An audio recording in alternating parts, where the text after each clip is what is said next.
HC Parmar, Harish Chandra. Parmar जी, चंडीगढ़ नगर निगम के mayor के election हुए, हाँ जी, तो उसके जो परिणाम आए उसको कैसे देखते हैं?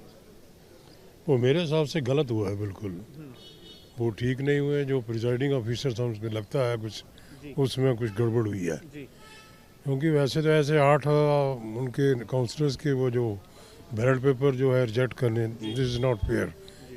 And it can never be right. तो मेरे ओपिनियन में वो जो भी हुआ है हम्म, वो गलत हुआ है। हम्म। क्या आपको लगता है कि देश में अब लोकतंत्र की जगह तानाशाही अब ज़्यादा देखने को मिलती है?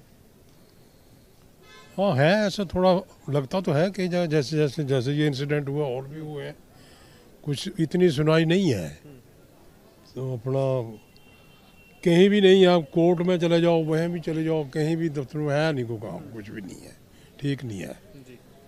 जो ये कुछ। 8 वो वोट रिजेक्ट हुए हैं, उसको लगता है कि जनता के ऊपर काफ़ी अब इसका वो प्रेशर है, मतलब दिख रहा है। हाँ, लोग कहते तो सभी गलत हुआ है। हम्म, हाँ, गलत हुआ है। जी, ठीक है। अपना नाम बता दीजिए।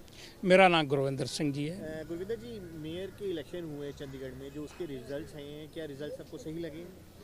देखो जी, ये तो देखने में तो इसमें कोई ना कोई गड़बड़ लग रही है, क्योंकि दो पार्टियों के पास जी काउंसलर की गिनती ज़्यादा थी। जी पर लेकिन बाद में कुछ वोट जो हैं वो रद्द हो गए। जी तो रद्द होने का कारण ये तो एडमिनिस्ट्रेशन नहीं बता सकती है, जी। हम तो इस पर कोई टिप्पणी नहीं कर सकते। गुरुदेव जी, क्या लगता है देश में अब लोकतंत्र है या तानाशाही है? देखो, है तो लोकतंत्र ही, हम्म, सभी को पता है कि इंडिया इज़ ए डेमोक्रेसी। जी हाँ, लोकतंत्र तो है, जी पर इस मसले में क्या हो रहा है ये तो ऑफिसर जानते हैं या चंडीगढ़ एडमिनिस्ट्रेशन। जी।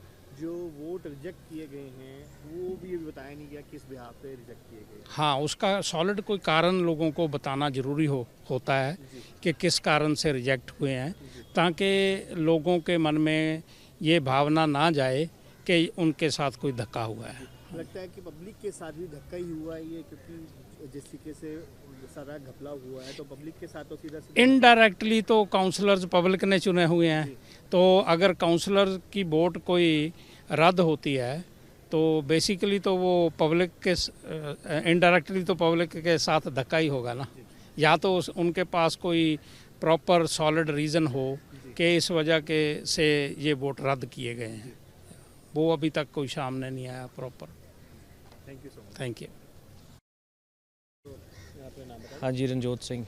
रंजोत, मेयर के इलेक्शन हुए चंडीगढ़, उसके परिणाम को कैसे देखते हैं? बड़ा ही दुख वाली बात है जो ऐसा हुआ नहीं होना चाहिए, क्योंकि पहली बार मेरे ख्याल चंडीगढ़ में ऐसा पूरे चंडीगढ़ वासियों ने ऐसी चीज़ देखी है जो पिछले, मैं कह रहा हूँ, 15-20 साल ले लो या 30 साल ले लो, कभी ऐसी चीज़ कभी नहीं हुई। अगर कांग्रेस भी सत्ता पे रही है चंडीगढ़ में तो कभी उन्होंने ऐसी हरकत नहीं करी जो इस बारी बीजेपी ने लोगों को, चंडीगढ़ के लोगों को दिखा दी है। तो बड़ी ही शर्मनाक और दुख वाली ये चीज़ हुई है सारे चंडीगढ़ वासियों के लिए, क्योंकि एक चंडीगढ़ का नाम खराब हुआ है। अकेले एक मेयर का नहीं, एक पूरे चंडीगढ़ के लोगों का, और चंडीगढ़ की जो सिटी है जिसको हम ब्यूटीफुल कहते हैं उसका नाम खराब हुआ है, उस पर एक धब्बा लगा है, एक दाग लगा है। तो चंडीगढ़ की जनता के साथ धोखा हुआ मानते हैं? बिल्कुल धोखा हुआ है। बल्कि चंडीगढ़ के लोगों ने ऐसा नहीं सोचा था कि ऐसे चंडीगढ़ में भी नज़ारे देखने को मिलेंगे जो बाकी स्टेटों में मिलते हैं। तो बीजेपी को ऐसे नहीं हरकत करनी चाहिए थी। देश में लोकतंत्र है या तानाशाही है, क्या मानते हैं? देखो, तानाशाही तो इस इलेक्शनों के बाद देखने को तो मिली ही है, तो मैं यही सोचता हूँ कि तानाशाही ज़रूर है इस देश में। अगर ऐसी हरकत भाजपा कर रही है तो उनको नहीं करना।